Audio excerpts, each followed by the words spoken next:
Bom, então nós damos graças a Deus por estarmos aqui e iniciarmos mais um programa Voz da Reforma. Eu sou o pastor Lúcio Manuel, sou pastor da Igreja Reformada em Caruaru, que é uma congregação da Igreja Reformada do Grande Recife, e queremos tratar desse assunto com você a partir de agora, tá bom? Sejam todos muito bem-vindos.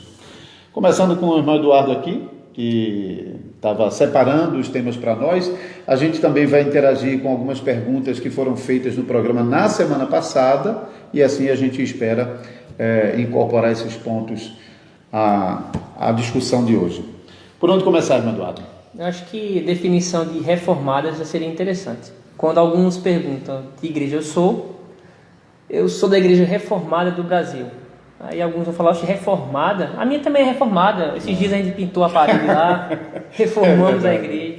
Então, da onde surgiu essa ideia de igreja reformada? Por que não apenas igreja? Igreja cristã. Mas por que tem que ter esse nome igreja reformada? É diferente igreja reformada para igreja cristã, no modo geral? Esse fenômeno de nomes de igreja é uma coisa relativamente nova. Se a gente vai olhar na história, as igrejas eram identificadas com o local onde elas estavam. Era simplesmente a igreja em tal lugar, a igreja dos Laodicenses, a igreja em Filadélfia, a igreja em Antioquia, a igreja em Pérgamo. E, de fato, quando a reforma começou, Lutero e os demais reformadores, eles não queriam criar uma nova igreja, eles reconheciam que a igreja era uma única igreja, né? Mas o fato que eles estavam realmente tocando no ponto da necessidade de uma reforma na igreja, então, inevitavelmente, que essa ênfase acabou inicialmente servindo como um tipo de apelídio para identificar esses que estão supostamente saindo da igreja para fazer uma igreja que fosse reformada em relação àquela igreja que eles estavam anteriormente, que era a Igreja Católica Romana, que era a igreja que, apesar das várias vertentes existentes dentro dela, ainda permanecia assim.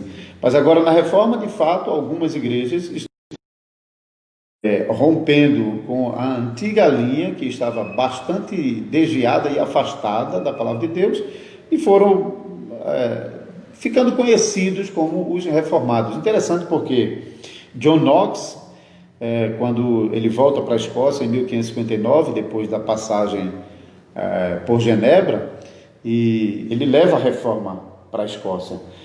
Mas na Escócia, o ponto que ele mais teve que batalhar naquele primeiro momento foi contra o episcopalismo da igreja, e lutando por um governo de igreja onde Cristo governasse por meio dos oficiais presbíteros. Inevitavelmente, a igreja foi apelidada de presbiteriana, e depois isso virou o nome da igreja. O movimento puritano na Inglaterra era um apelido pejorativo para os crentes que queriam uma igreja mais pura. Então, isso surgiu naturalmente.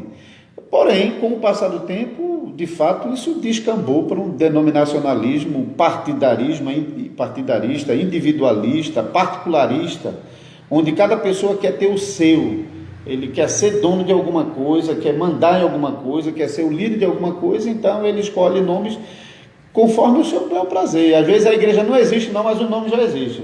Eu vou montar uma igreja, vai se chamar Candelabro de Ouro. O cara nem tem igreja ainda, mas ele já tem um nome.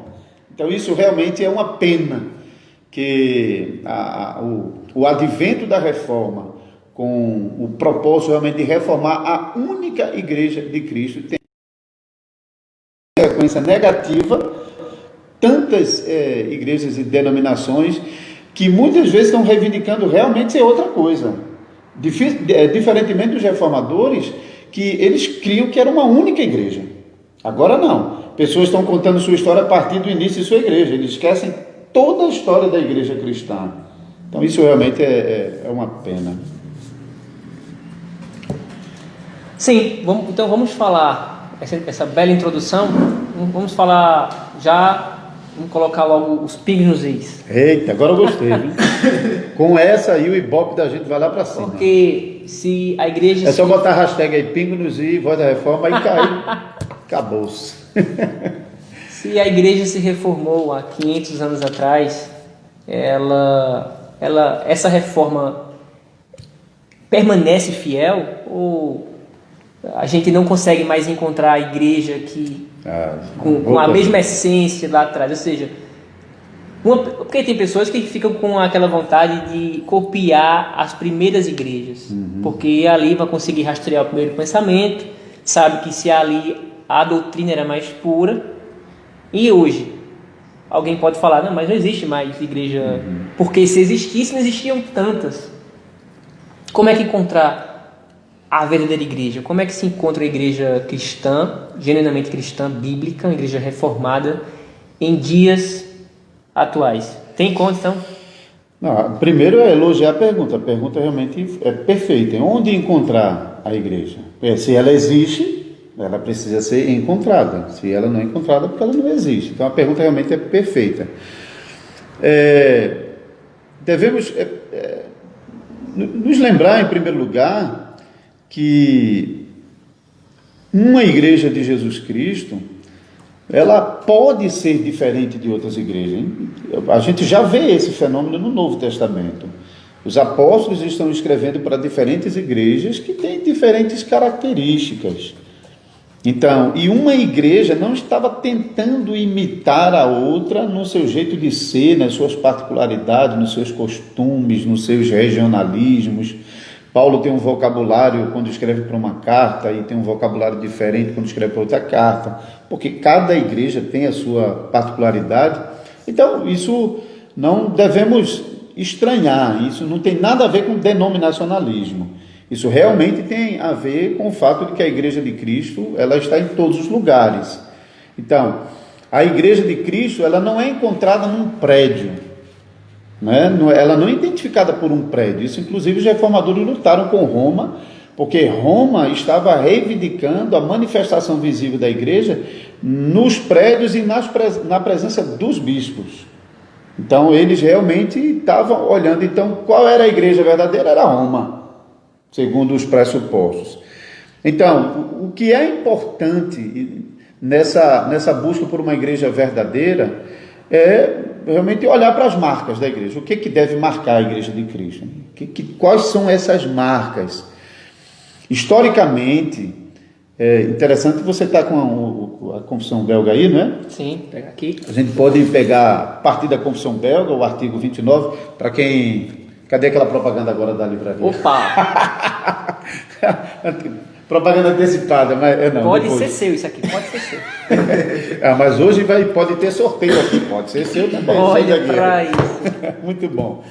Mas, então, aqui nesse livrinho aqui, são as 3 formas de unidade das igrejas reformadas, tem também a Confissão Belga. Pedi para o irmão Eduardo aqui abrir no artigo 29, já deixar separadinho, porque o artigo 29 da Confissão Belga fala sobre 3 marcas da igreja. Mas não foi a única maneira como reformadores falaram da identificação da igreja de Cristo, né? E eu acho que é legítimo pensar em outras coisas também. Até porque, fundamentalmente, eles estavam falando sobre pregação. Depois, na discussão, foi adicionado os sacramentos, porque sacramento está diretamente ligado com a pregação, porque sacramento não existe sozinho. O sacramento é uma manifestação visível da pregação da palavra. Então, na discussão sobre as marcas da igreja, apareceram, além dos sacramentos, depois a disciplina eclesiástica. Porque a pureza da igreja, ela é ação, porém, sem a aplicação da disciplina, você não consegue separar o que é puro do que é impuro. E você, então, vai ter aquela mistura na igreja sem possibilidade de separar. Então, foi introduzido no tema das marcas da igreja, o tema da disciplina eclesiástica como marca. Mas, bom, podemos pensar em outras coisas. Hein? Tem, por exemplo, nós temos em português o livro 9 Marcas de uma Igreja Saudável. Não é necessariamente uma extensão dos princípios da reforma sobre as marcas da verdadeira igreja, mas para que essa igreja que existe, a verdadeira, ela seja saudável, ela precisa ser identificada em alguns outros aspectos. Então você pode pensar sobre a liturgia do culto, você pode pensar sobre o aspecto missionário da igreja, hein? Mas só para situar então, já que a gente está tratando de reforma protestante,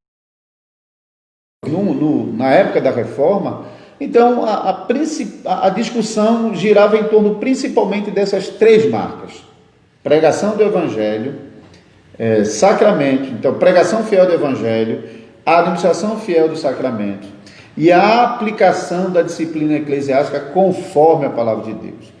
Então, se realmente você consegue trabalhar bem dentro desses três aspectos da igreja, você realmente consegue diferenciar uma igreja bíblica, uma igreja cristã e, consequentemente, porque a gente colocou até de propósito a marca de uma igreja reformada, mas a igreja reformada, ela deve ser sinônima de igreja bíblica. Se uma igreja reformada, com o nome de reformada, ela não for uma igreja bíblica, então esse nome não significa absolutamente nada. Então nós colocamos esse nome de propósito para chamar a sua atenção, porque nós estamos no período da reforma, mas nós não queremos dizer outra coisa com igreja reformada, senão uma igreja bíblica. E agora, então, o que é essa igreja bíblica e quais são as marcas dela? Então nós estamos apresentando a você nesse momento essas três marcas e a gente pode falar um pouquinho mais sobre isso. No artigo 29, você localizou onde está? Sim. Pode ler para a gente? Dá para resumir aqui. Cremos que devemos distinguir com diligência e muito cuidado pela palavra de Deus qual é a verdadeira igreja, pois todas as seitas que hoje há no mundo arrogam para si mesmo o nome de igreja. Isso já é interessante, né? Exatamente. Como saber se já seria muito mais fácil se ela já que não é igreja, não. Aqui é um movimento, mas não é igreja. Então nenhuma falsa igreja vai dizer, olha, veja bem, a gente está aqui, mas a gente quer deixar bem claro, a gente não é igreja verdadeira. Nenhuma vai dizer isso. Toda ela vai alegar que é igreja verdadeira. A questão é realmente como julgar sobre isso. Não falamos aqui dos hipócritas que se misturam aos fiéis da igreja, pois embora participem visivelmente da igreja, não fazem parte dela. A gente não está falando de pessoas que não são filhas de Deus, mas as que professam a fé em Cristo, de fato. Mas falamos do corpo e da comunhão da verdadeira igreja, que se deve distinguir daquelas seitas que se dizem igreja. A igreja verdadeira é reconhecida pelas seguintes marcas: ela pratica a pura pregação do Evangelho, mantém a pura administração dos sacramentos, que seria o batismo e a ceia, que o próprio Cristo instituiu, e exercita a disciplina na igreja para a correção e punição dos pecados. Em síntese, governa a si mesma segundo a pura palavra de Deus, rejeitando tudo que lhe for contrário, e tem Jesus Cristo como único cabeça. Assim se reconhece com certeza a verdadeira igreja e ninguém tem o direito de se separar dela. É justamente a implicação, tá? Se eu estou na igreja realmente fiel, não me devo me separar dela. Tem uma frase que essa frase é clichê. Nenhuma igreja é perfeita. Mas quando as pessoas falam sobre perfeição de igreja, elas estão falando sobre, olha, ali sempre vai ter algum erro. Ali você sempre vai encontrar um defeito, ou ali você nunca vai concordar 100%. Mas quando falamos sobre igreja perfeita, não estamos falando sobre... Porque a igreja é composta de humanos pecadores que foram redimidos pelo Senhor. Mas a ideia da pureza da doutrina e não da conduta dos fiéis. Porque se formos olhar pela conduta dos fiéis, nem os próprios discípulos foram assim. E a gente poderia falar, então o que eles pregavam, ou o mestre deles, era impuro. Mas o mestre era o próprio Cristo. Então não é pela conduta deles, mas é pela firmeza e pela paixão e a defesa da verdade. O que você disse aí é um critério que não deve ser levado em conta na busca de uma igreja verdadeira. É olhar para as pessoas. Porque isso de fato não é critério bíblico. Foi muito bom o que você disse agora. Se esse critério fosse válido, então a gente não poderia dizer isso nem mesmo dos discípulos de Cristo. Porque a despeito de Cristo ter ensinado toda a verdade em absoluto, os discípulos, nenhum deles foram perfeitos. E foram lentos de entender, né? De entender, de responder às doutrinas, de viver conforme aquilo que estavam aprendendo. Então, não é um critério para a identificação da verdadeira igreja olhar para os membros e identificar as suas fraquezas. Isso não é o critério. O critério realmente é objetivo, é aquilo que a palavra de Deus fala sobre a igreja verdadeira, a igreja fiel. Então, esses três aspectos, você vai continuar lendo ainda, para concluir? Isso. Esses três aspectos realmente Eles não são exaustivos, mas eles são suficientes. Por quê? Porque decorrente dessas três marcas, você de fato pode alcançar praticamente todas as áreas da igreja. Bem colocado. Continuando aqui o artigo da Confissão Belga, lembrando aqui, se você quer conferir esse artigo, deve ter pela internet, se não conseguir o livro físico. Pode pesquisar na internet. Artigo 29. Eu quero junto com isso então só citar a Confissão de Westminster, no capítulo 25, vai tratar também sobre igreja, e nesse capítulo 25 da Confissão de Westminster, você também tem, de modo diferente, por exemplo, a Confissão de Westminster não vai mencionar sobre essas três marcas, mas ele vai falar sobre uma igreja que é invisível, a igreja dos eleitos, debaixo de Cristo, e uma igreja debaixo do Evangelho. Uma igreja debaixo do Evangelho, tentando viver o Evangelho, ela vai mostrar mais pureza ou menos pureza, né? Então, a Confissão de Westminster, quando vai falar sobre a existência da igreja, ela faz essa distinção e por meio dessa igreja que está tentando viver debaixo do Evangelho, ela vai ser identificada como a igreja de Cristo. Apesar de muitas vezes ela perceber esse perda de pureza, ela vai perdendo essas doutrinas, vai se afastando, essas doutrinas vão se deteriorando. Mas é muito interessante, como a Confissão de Westminster diz, porque você não pode simplesmente chegar e dizer, não, essa é e essa não é. Então, às vezes você olha para duas igrejas que ainda têm essas marcas, mas você consegue perceber que essas marcas não estão.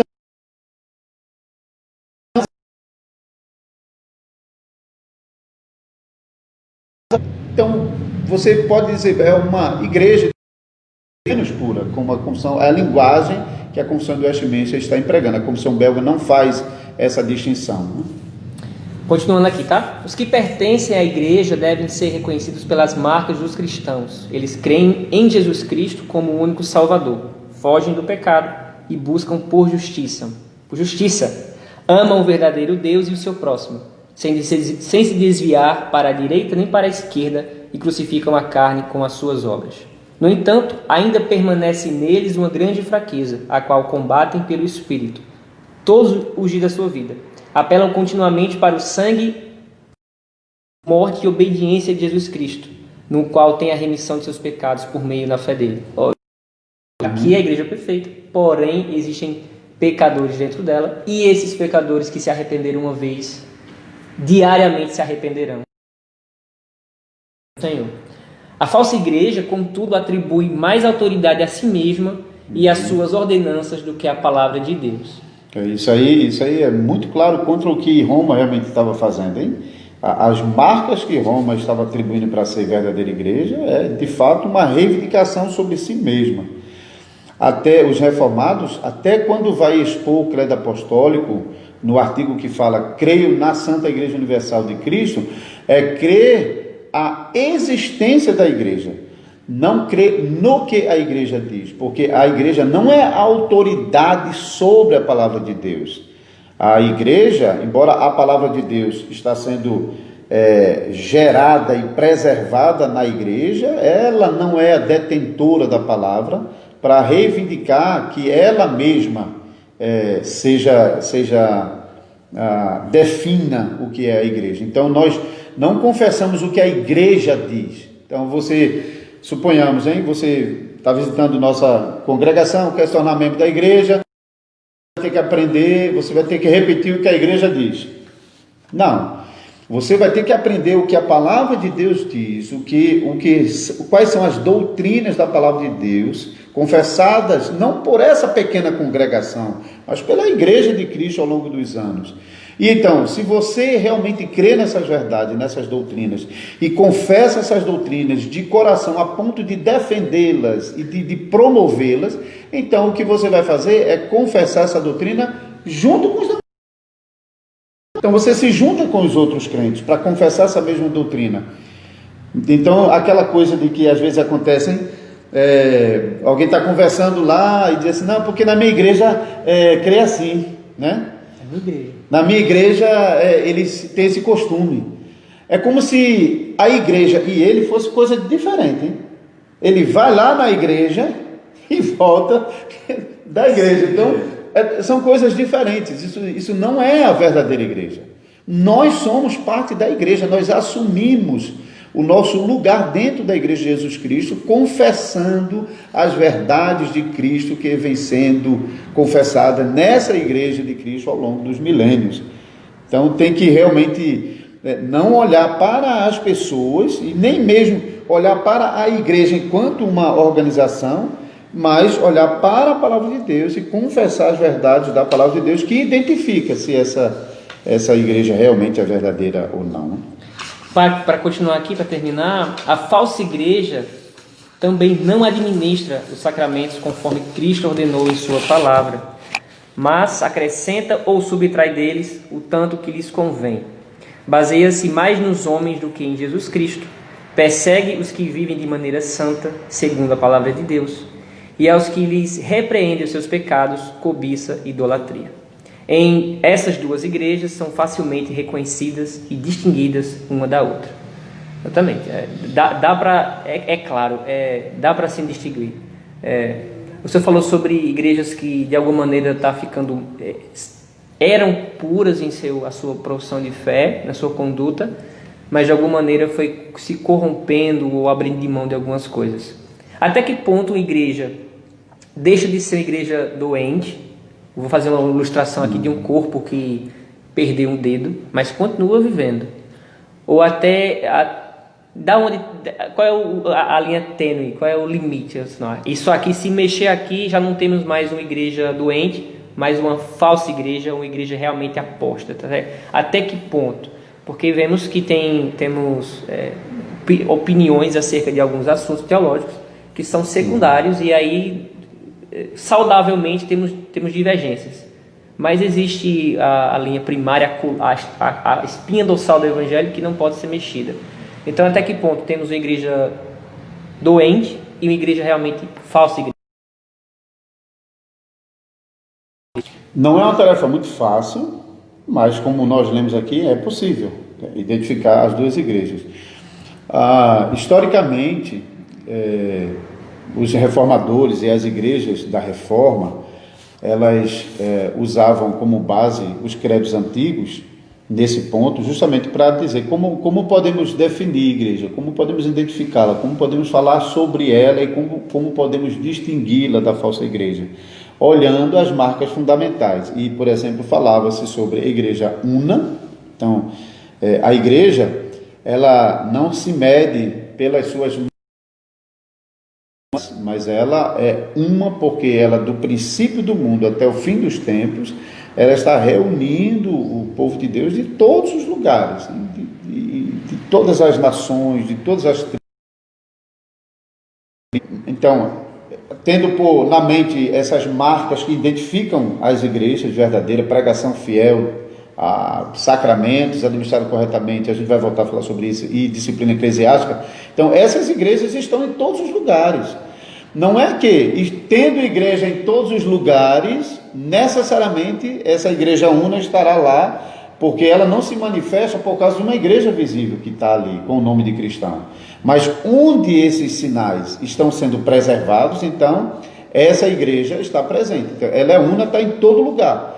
Eu posso não conhecer a igreja da Austrália, mas se essas marcas estão sendo processadas lá, então eu não devo negar que tem a igreja de Cristo naquela região, embora pode ter ser mais firme ou menos firme, mais pura ou menos pura. Então, uma igreja que é uma só, não tem mais de uma igreja, é uma única igreja.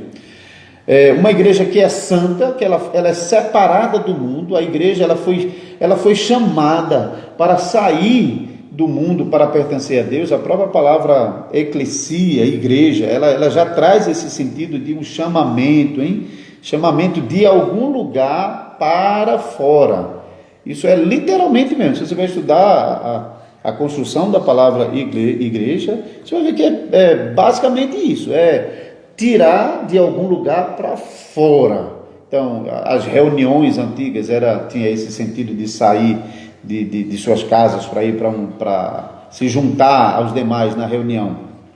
Então, a igreja ela é santa porque ela está sendo separada do mundo, Ela está espalhada no mundo inteiro, mas ela está separada do mundo para se dedicar a Deus. Ela, então, é católica, ela é universal, ela não se limita a tempo nem a espaço, e ela está fundamentada na doutrina dos apóstolos. Ou seja, a igreja não cria, ela não inventa doutrina, ela não desenvolve doutrina. Ela não tem um desenvolvimento, ela é mais verdade hoje do que foi no passado. Não, a igreja está fundamentada na base, no fundamento que Cristo, sendo esse fundamento, foi colocado pelos apóstolos na revelação do Novo Testamento. Então, com essa definição, de fato você já consegue fazer uma grande separação entre a igreja verdadeira e igrejas falsas que não cumprem esses requisitos. Mas isso é suficiente? Provavelmente não. E a razão por que na época da reforma foi necessário, por exemplo, as confissões, era porque essas definições não eram suficientes para impedir que grupos que, dentro desses aspectos, ainda estivessem negando doutrinas fundamentais, como, por exemplo, a doutrina da Trindade. Grupos que reivindicavam serem cristãos negavam a divindade de Jesus. Grupos que alegavam ser cristãos negavam a divindade de Jesus. Grupos que, alegando ser cristãos, negavam a doutrina mesmo da Trindade. E até hoje a gente tem grupos que negam. Então, não dá para pegar esses grupos e colocar dentro da igreja verdadeira. Então, veja, dá para realmente você criar um parâmetro a partir dos princípios da Escritura e realmente não o que, quando você ficou falando, quando você fez a pergunta, eu estava pensando, bom, então, será que eu posso olhar para aquela igreja e dizer aquela tem, aquela não tem? Isso é um julgamento que eu acho que é possível de ser feito, mas eu acho que nós não somos chamados a fazê-lo. Historicamente, os reformados têm evitado esse tipo de julgamento. Então, ao invés de dizer, não, aquela igreja ali nós recusamos, que aquela igreja não é a igreja verdadeira, não aceitamos o seu batismo, não aceitamos os seus membros. Por quê? Porque se eu digo isso, então, se eu digo isso dessa igreja e não digo isso das outras, então eu estou sugerindo que as outras igrejas... Então, é um julgamento difícil, é um julgamento que eu não tenho uma preocupação quando pessoas fazem a pergunta, porque eu não sou chamado a fazer esse julgamento. Nós somos chamados a fazer o que a gente está fazendo aqui, usando as nossas confissões, usando a palavra de Deus e indicando. Tem que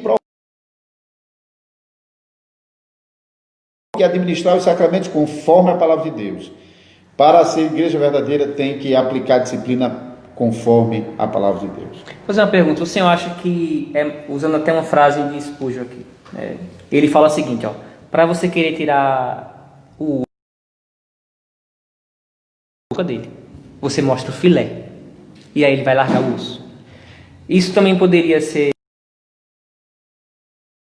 ficar tentando tirar e ficar nessa disputa e até rejeitando possivelmente irmãos em Cristo por causa de, às vezes, doutrinas que não são nem até essenciais ou diferenças pequenas. Se preocupar mais na pregação fiel e simples do Evangelho e deixar que o Espírito Santo traga essa mensagem ao coração dos fiéis de fato, porque nós sabemos que existem fiéis, filhos de Deus realmente espalhados em todo lugar. E, infelizmente, eventualmente, esse filho de Deus acaba caindo em igreja complicada, errada. Às vezes nem igreja é. Cremos também que esses eleitos de Deus não morrerão enganados. Em algum momento eles irão e se reunirá com a igreja do Senhor realmente. Daqui para lá, o nosso trabalho é ficar na apologética de alfinetando e desgastando com isso, ou realmente focar na pregação do Evangelho e deixar que as coisas aconteçam? Antes do pastor responder, já chegamos à metade do programa, vamos saber quem é que está aqui online, quem está acompanhando, quem tem uma... Tu sabe que eu já estava aqui pensando nisso. Deixa eu dar uma pausa aqui. Muito bem. Então, está nos acompanhando aqui Valdemir Lemos.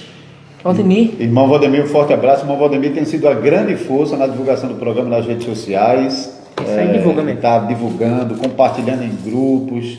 Nós agradecemos imensamente, irmão Valdemir. Tem Nório Santos, que é a mãe da nossa irmã Jéssica, né? Certo. Jéssica Pereira, irmã Wanda Baldi. Eu nem revelo que é minha esposa. Aproveitar para mandar um beijo para chegar em casa e ela não brigar comigo. Diana Souza. Acho que Diana é de IPSEC, se não me engano. Não sei. É como a gente diz, quando você coloca o boa noite, coloca de onde está falando. Isso.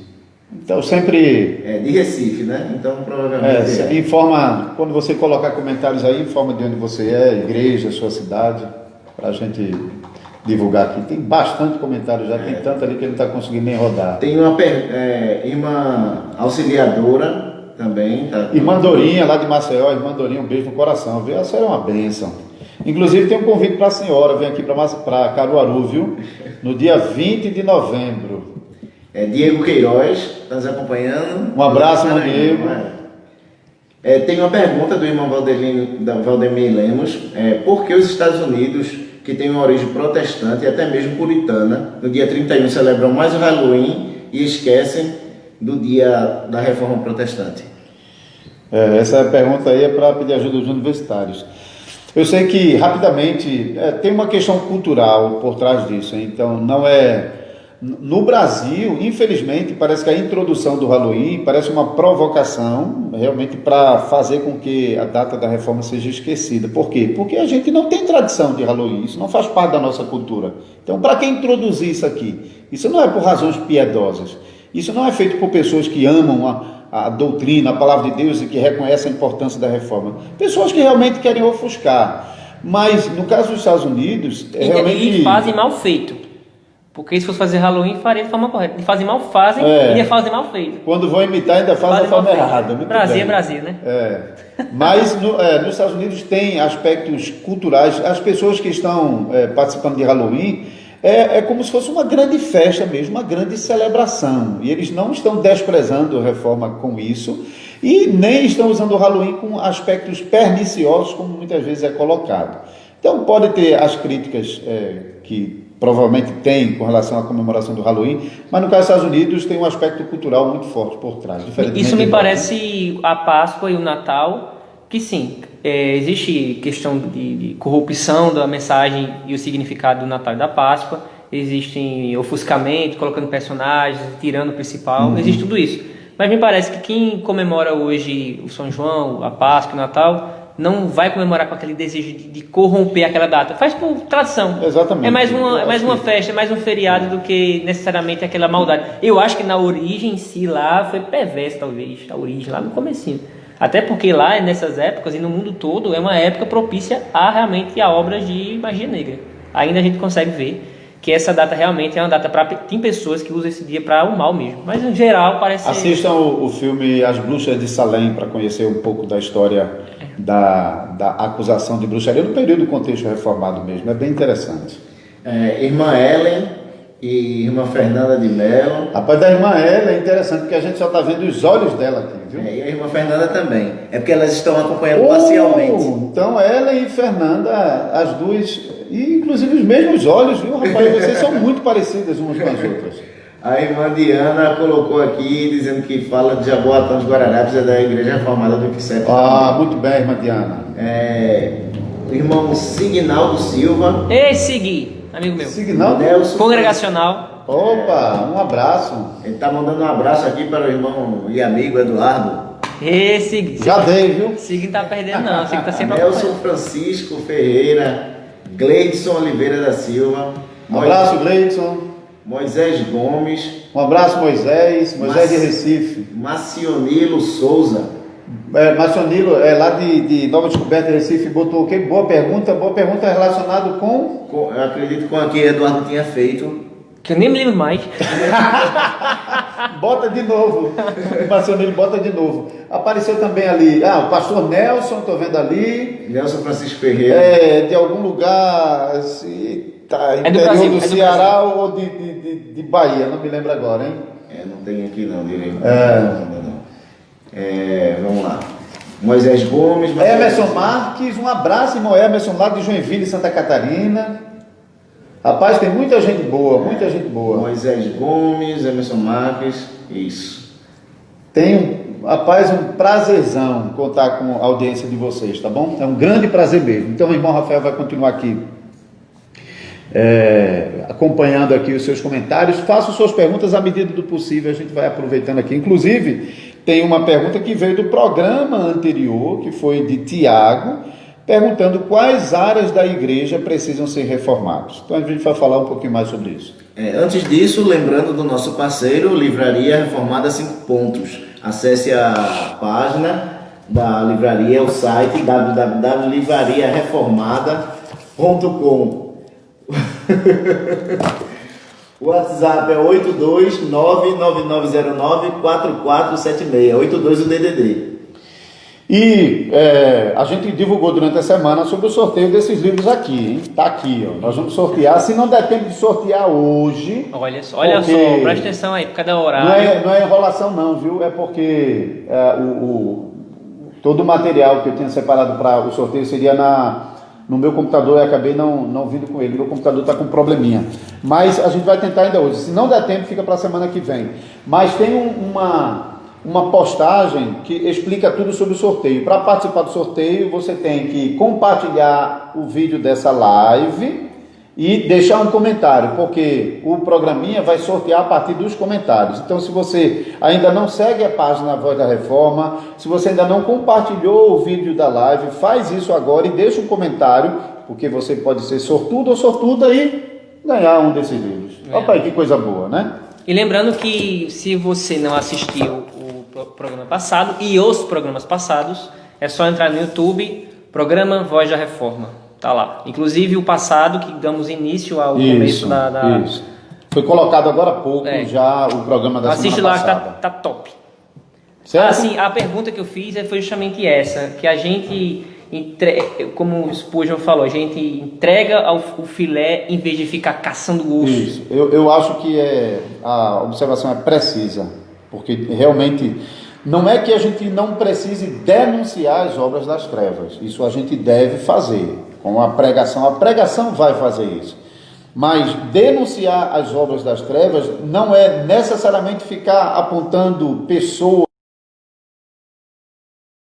porque fizeram isso e aquilo, porque quando você está pregando fielmente o Evangelho, com certeza o Evangelho vai começar denunciando pecados. Naturalmente ele se sai. Ele vai apresentar, não somente apresentar a verdade, mas vai denunciar o pecado, vai mostrar a corrupção. E então, a partir desse esclarecimento de que nós vivemos no mundo de trevas, então o Evangelho chega com a luz, chega com a verdade, com o brilho, com a vida.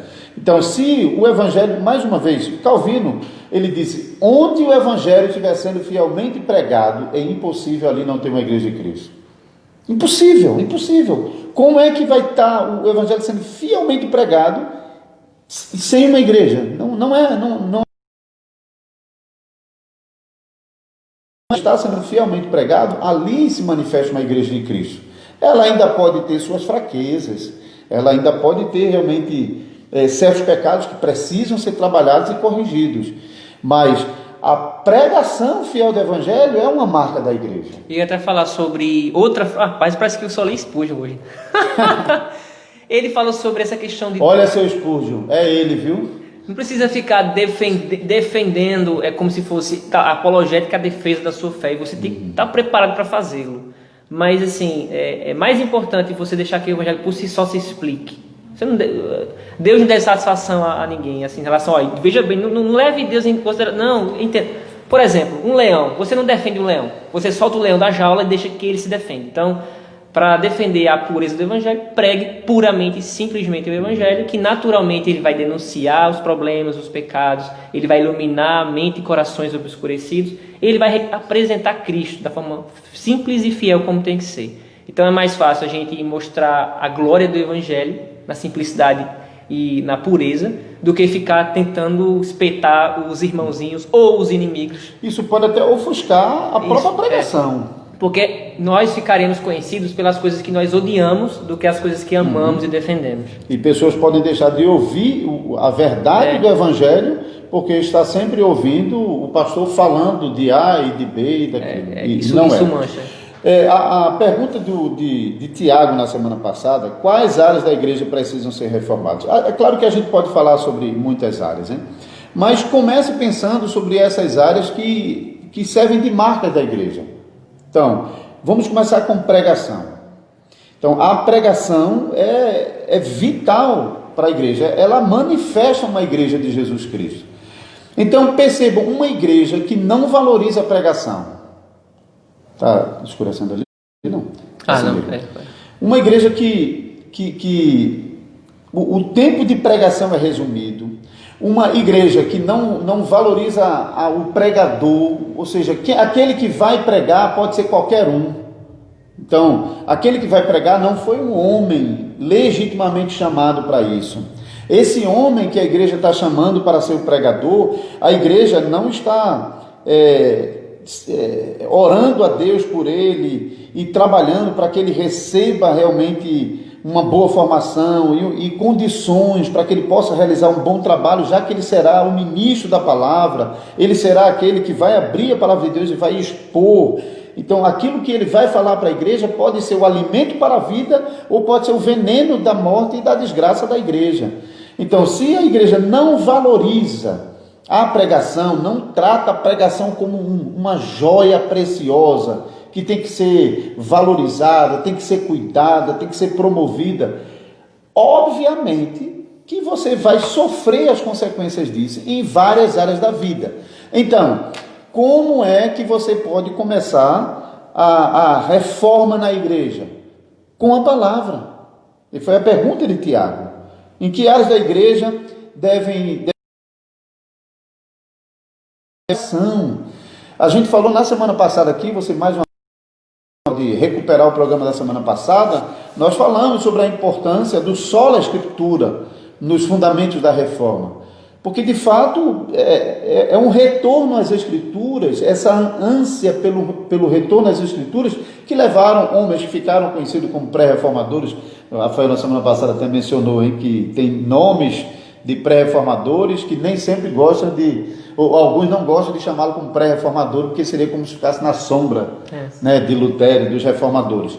Mas pré-reformadores é só quanto à época, e não cronologicamente, não diminui o valor do trabalho que esses homens tiveram, especialmente nesse ponto.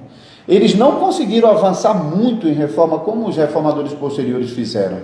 Eles não tiveram a condição de desenvolver a teologia, mas eles estavam lutando pela centralidade da palavra, pela supremacia da palavra na igreja. Não era o Papa, era a palavra. Então essa busca pela palavra começou a germinar isso dentro da igreja, que explodiu na época de Lutero e que teve muito mais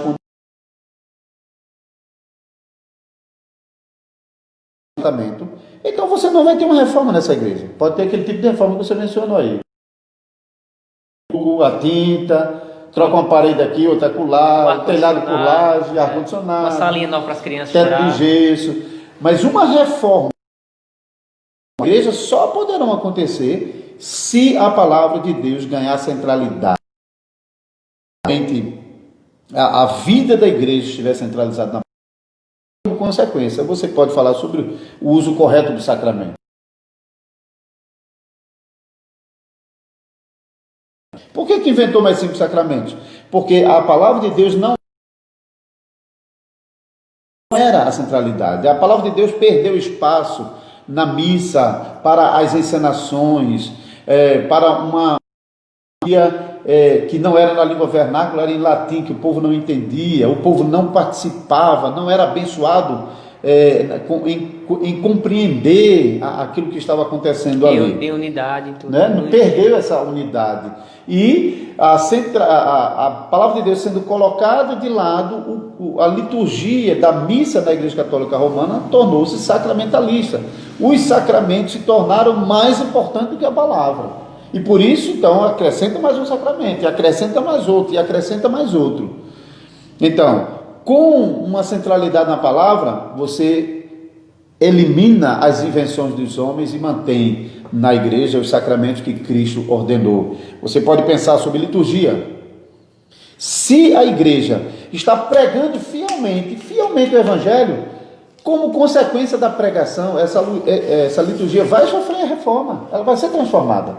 Ela pode não seguir uma tradição. Nós somos igrejas reformadas, temos uma tradição dentro da reforma protestante no continente europeu. Então, a nossa liturgia tem muito da liturgia das igrejas da época da grande reforma.